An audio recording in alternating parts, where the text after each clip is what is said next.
There now follows what is a very uncharacteristic video for super classic motoring. I'm just going to speak to you for a few minutes about some bad news, and I'm not going to sugarcoat it or try and make it all polished and nice. I'm just going to talk to you. So, this is something that has really been a difficult pill to swallow, and it is that the interior, well, some of the key interior parts of the car, the seats and the door cards and all the hardware on those and the seat rails, they're all gone. I entrusted them to somebody and they don't have them anymore. And that's all I'm going to say, because to be honest, it took quite a while and a lot of effort to compartmentalize that, to put the lid on the can of worms and squash it down, just so that I could keep momentum going on the car, which is the most important thing to me. But now, looking forward as things progress, I don't have seats. Somebody's banging. I'm going to ignore it. The parts of this car that are missing are very specifically Series 2 Esprit parts, because the seats, especially the Series 1 seats, were narrower slightly and they had a different trim pattern. And the Series 3 seats are a slightly different shape and again, a different trim pattern. They're just not the same.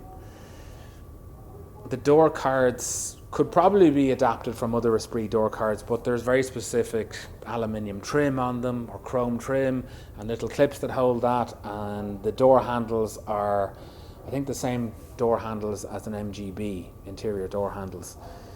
So this is where I'm at, and I'm here to ask you to be my eyes and ears, to just keep your ear to the ground for any of these things, because it's not that I necessarily think they're not out there. I do think they're out there. Not my ones. I mean, if I'd happily pay to get my ones back.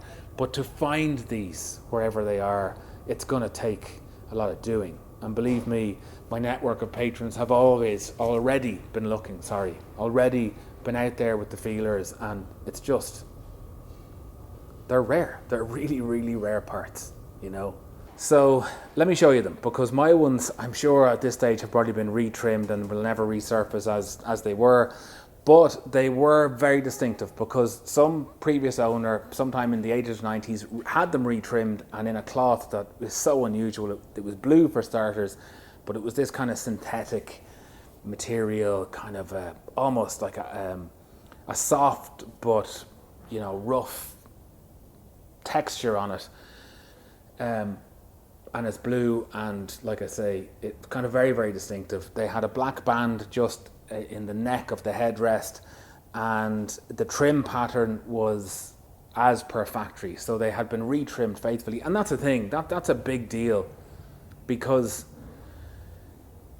if you hand a set of seats like that to a trimmer, well, they need the original coverings to copy or to make patterns from, right? And then, we know this. And then you get a faithful reproduction in your new material or leather or whatever it is. So without the actual original trim pattern on the seats, you can't just hand them to anybody. You have to hand them to somebody who has done lots of Esprit seats or has Esprit seat patterns. And now we're into, like, if I now have to buy, if I can find them, a set of Esprit seats, I do not have the budget then to have them retrimmed. So whatever I get will have to just go into the car, or I will have to try and retrim them myself. So that leads me on to a very good friend and patron of the channel, took it upon themselves to go searching and found a set of Esprit X180 seats, which is not Series 3, it's the next model, it's the first Stevens model. They recline, and again, totally different trim pattern. They're a completely different seat, but they would fit in this car. They'd be completely wrong. But I have those. They donated them to the cause. Thank you, Colin. In terms of other ways to help, because I need help now more than ever, you can please watch the videos as soon as they come out. If you can, hit the like button, subscribe, share with people. That's a big one. And commenting, another big one. All of those things make a big difference. And there are ways to support directly. And the best way to do that is by a direct subscription via PayPal. That means the only fees that either of us are paying are for the transaction, and there's no other middlemen. That is the greatest way you could support this channel if you appreciate the videos of what I'm doing. And these videos, you know, I'm making them because I love to make the videos the way they are. It's an art thing for me in that sense, but also for Esprit owners or Mercedes owners or Sprinter owners or Range Rover owners out there. They're a documentation, and I chose stop motion so that there was ultimate detail, because when I looked at YouTube, that's what I wanted to see. If I was looking to figure out how to do something, I wanted someone to show me not the crack of their arse, the actual thing. I didn't even want tools in the way, just the thing happening so I could see how it happens, and then, you know, go and do it, go and copy it. There's also Patreon, and there's also another way. Like, you could have a pipe and a crepe. No. A bong and a blintz. No. Cigar and a waffle. No. And that leads me on to just one other thing I wanted to talk to you about, which is, you know, this channel had the ethos of doing everything yourself, and this car is forcing it. I mean, I have to double down on that, and it's why I make some of the decisions that I make. And people comment and say, why didn't you just, you know, they essentially say, why don't you just throw money at this or throw money at that? Because I can't, you know. And if I could, then that would leave me with a horrible dilemma as to whether I break the ethos of the channel and just start throwing money at things, which is, no, it's just not right. It's not right for me or you. You're here because you're seeing a guy, and it has to be that way, and I want it to be that way. So that's it.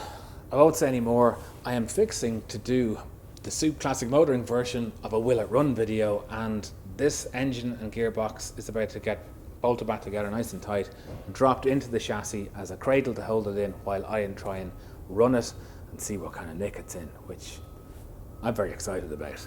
Thanks for listening. Thanks for watching. Please do like and subscribe.